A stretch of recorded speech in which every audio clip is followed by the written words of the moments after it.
And that's a wrap for WWE Survivor Series Wargames 2024. What an awesome show from top to bottom. A lot of awesome spots, some surprises, some shockers. Let's talk about it. The women's Wargames match cooked, just like we all thought it would. Tiffany Stratton was awesome. Io Sky was awesome. Everybody had a great part in an awesome overall match. I was pretty bummed out Tiffany Stratton didn't cash in the Money in the Bank. I thought it was a perfect opportunity, but I really liked the spot she was in, where both Liv and Nia were absolutely done, and she didn't know who to cash in on. I mean, that is a dilemma. It was a nice little spot right there, still teasing her cashing in, which hopefully she does soon. We all want her to be champion. But overall, I feel like everybody contributed a great amount. Rhea was obviously the star of the show, as usual. Rhea is Rhea. She looked insane. The whole unveiling of the mask to look even cooler. The one-on-one with Liv. The epic riptide off of the top through the table to finish it off. And a lot of the interesting dynamics in the match. You had Bayley and Io having a couple moments. Bayley and Bianca working together a few times. Rhea, who by the way, not too long ago was a really bad person to all of these women,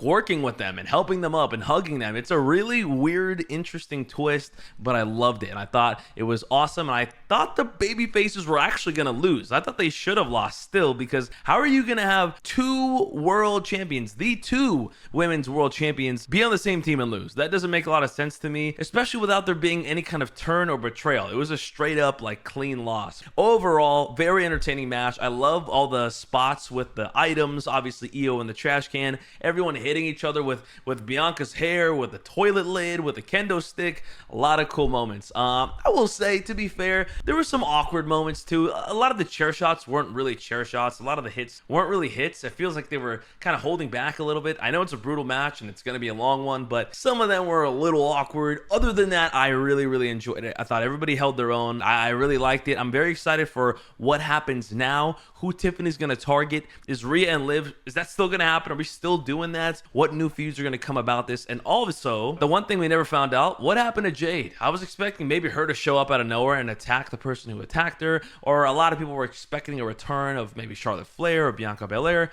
We didn't get any of that. It was just a straight up fun Wargames match, and I enjoyed it for what that was. It was a great showing. The United States Championship match was a shocker. I did predict Shinsuke Nakamura to win, but I did not expect it to be that clean, that quick. I mean, LA Knight is LA Knight. He has defended the championship a good amount of times and been very successful in them, obviously, but Shinsuke came in with the new gimmick, with the new attire, with the new entrance, with the new everything, and absolutely won it all. I mean, somebody's calling him Shinsuke Nakamura. I'm excited. We all know the guy can hoop, and I'm excited for the future feuds he's going to have. I don't think LA Knight is done here, but I think they both needed a refresher. Shinsuke needs to be taken seriously. He needs a championship. I'm glad he got it. LA Knight kind of got a little stale to me. I'm a huge LA Knight fan, but I feel like they haven't been giving him enough time on the mic to talk, and that's what we loved about him the most. They're treating him like this like really cool guy, which he is, but let him joke around a little bit. Let him cut a couple promos, and hopefully this reignites that from LA Knight. I'm excited to see what his future is going to be. The IC title match was great, like we all thought it was going to be.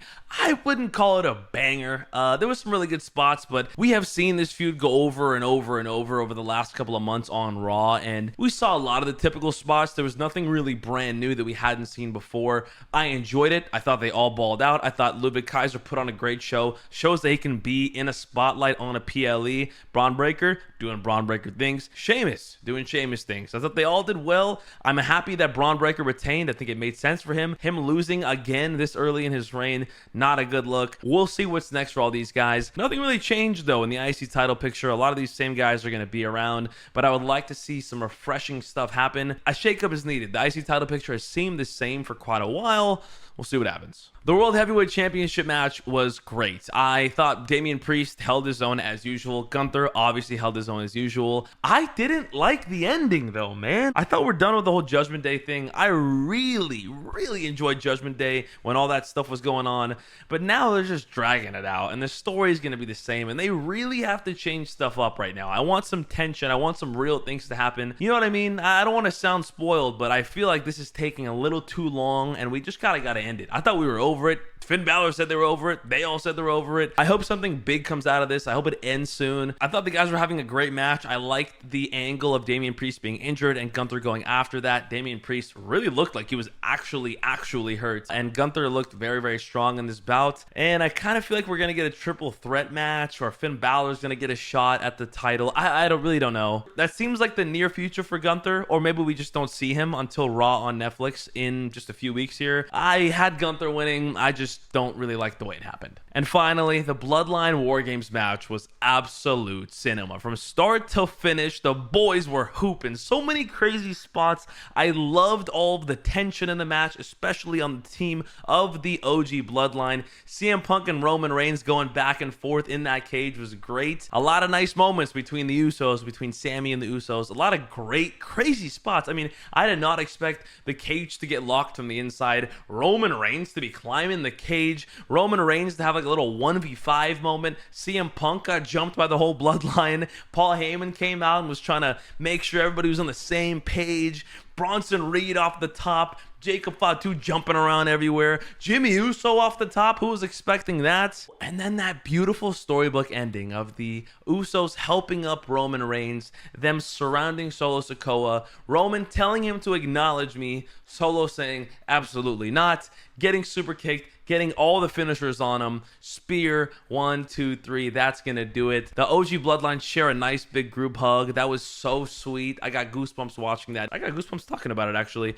It was just so nice, man. This has been a long story, and it was so sweet to see it all come together. And then Roman Reigns, I didn't expect this, went over to CM Punk, shook his hand, and told him, thank you for working with me. Thank you for making this work. I love that they saved each other a few times there, too. I thought that was awesome. Even after Roman Reigns speared CM Punk on accident, I figured that could have gone south. It didn't. They held it together.